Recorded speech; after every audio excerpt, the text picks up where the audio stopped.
The politics of the coronavirus got ugly this week for the Broward Sheriff's Office, following weeks of criticism by the union about the availability of protective gear for officers. And late this week, Sheriff Gregory Tony suspended Deputies Union President Jeff Bell for making very critical comments about the sheriff and the alleged lack of personal protective equipment for deputies. Bell was suspended for, among other reasons, conduct unbecoming.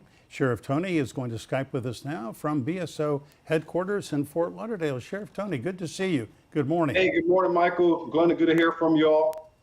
Sheriff, we want to start with that suspension, and we are wondering, when a police chief does some kind of action like that to a union president, is that not a reaction that might be an overreaction to something that the union president is almost duty-bound to do?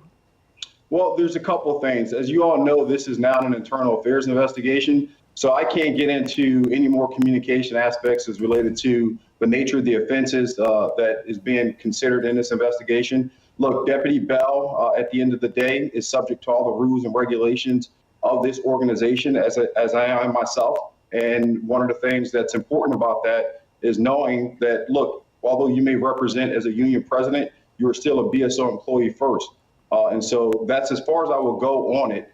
But look, the important message here is not a matter of whether or not a deputy was suspended, but as to whether or not this agency is prepared. And that's been the focal point here. You know, we're dealing with a worldwide pandemic that no one has ever seen the likes of. And quite frankly, this agency has been excelling. Not doing average, but excelling at our ability not only to acquire equipment, but to safeguard this public. And so these are the things that I would be more interested in discussing, considering we just had one of the largest, rescue operations to occur here in our ports, where our men and women of our QRF force and Marine unit and aviation. Sheriff, we are going to talk about all those things, and fair enough, it is an internal investigation and you can't talk about that. Sure. That's valid. But can you then talk about when a union president or any deputy or anyone in your department might feel, whether true or not true, whether they are not protected enough, and speak out in public? Why, hypothetically, if you like, why would that be an issue and not free speech?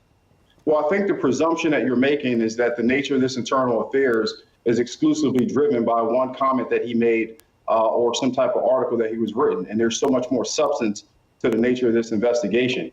I encourage all our employees to make sure if there's an issue amongst the union concerns, to forward up their information up the chain of command to make sure we're safeguarding our employees. And I think what's in confusion is people are under the presumption that because Jeff in his particular set of circumstances represent the whole agency. I have over a half a dozen different union personnel out here that represents every shape, from our fire rescue to our civilians to our Department of Detention. And we're not getting these messages that are being presented out there. They're forwarding the concerns that are being echoed, and we're rectifying them and fixing them immediately. Sheriff, I know that Jeff Bell, the head of the union, represents road deputies, sergeants, has reached out to you since you were appointed sheriff.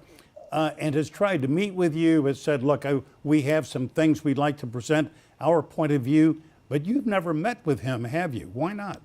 That's not correct. I've met with Deputy Bell, and there has been communication channels that have gone through emails. He's talked to our general counsel, he's talked to our command staff, and every issue that he's ever presented, if it has substance to it, we've been able to clarify it, fix it, or make any necessary changes. All right, well, the issue, obviously, in the recent weeks has been the supply of masks and gloves, eyewear, other protective gear for the BSO deputies who are out there exposed to people with COVID-19. Now, on Thursday of this week, I believe, you made a big show of handing out yet more of that protective equipment. Do your deputies have enough? Well, Michael, you mentioned that I made a big show of it, and the idea behind it was to make sure the public understood what was going on in this agency. There had been several comments made that created fear. We got phone calls from our civilians here in the community thinking that we weren't prepared.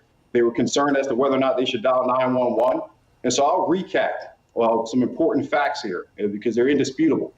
We ran our audit and looked at what we had in inventory when I accepted command of this office. And we had roughly 4,000 N95 masks in custody and care.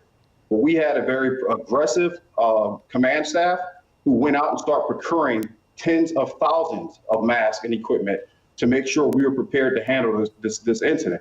And if you look at what we've done in a short period of time from February 1st to April 11th, we've issued out over 112,000 different masks across this entire agency for our personnel, including law enforcement, Department of Detention, and Fire Rescue.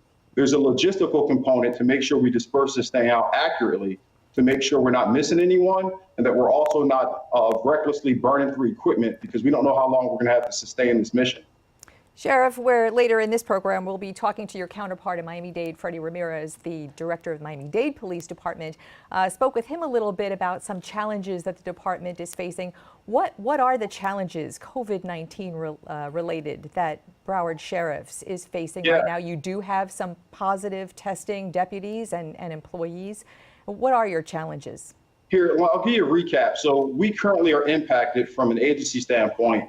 It consists of 585 employees. When I say impacted, you have to look at the fact that roughly 400, and I have some notes here, about 413 have been returned back to duty, 67 has tested positive, and then we have about 104, which is a good number compared where we start, that are actually almost out of that process of quarantine and self-isolation.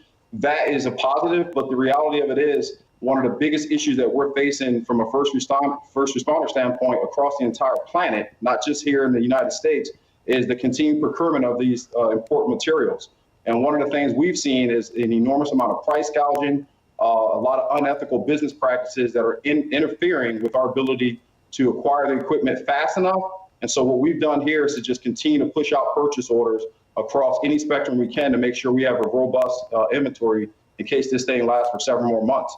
Yeah. Sheriff, let me, if I can, go back to Jeff Bell and get you to wrap this up because, you know, frankly, to a lot of people, including people who have admired the job you have done, suspending him as you have looks vindictive and even petty to some people, like there's somebody criticizing you and you're thin-skinned and can't take it. What do you say to that? Look, I've been criticized and critiqued all year long. And so one thing I would ensure this public is if they notice how I handle disciplinary actions, I've been swift. When there's policy violations, I haven't sat idly by and let things be people get a slap on the wrist or ignore them. And so this is just another level of accountability. And when all the facts come out, this community is going to see that it not only was a necessary action, but they'll see that I've been consistent in how I've been able to issue out discipline in this agency. Sheriff Gregory Tony, we appreciate you joining us, taking the time with us today. Thanks, Sheriff. Sure. Thank you. Take care of yourselves.